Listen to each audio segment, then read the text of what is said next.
আলিফ, এই আলিফটাকে হারফে মাদ্দা বলে। হারফে মাদ্দা তিনটি, আলিফ মাদ্দা, ওয়াও মাদ্দা, ইয়া মাদ্দা।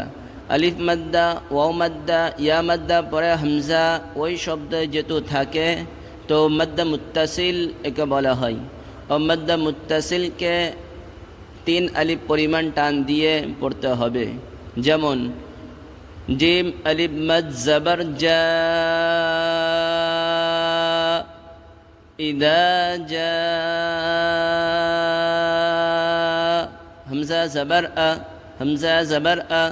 জবর জের পেশকে টান দেওয়া নিষেধ, জবর জের পেশকে হারাকাত বলে। ইদা জা, ইদা জা,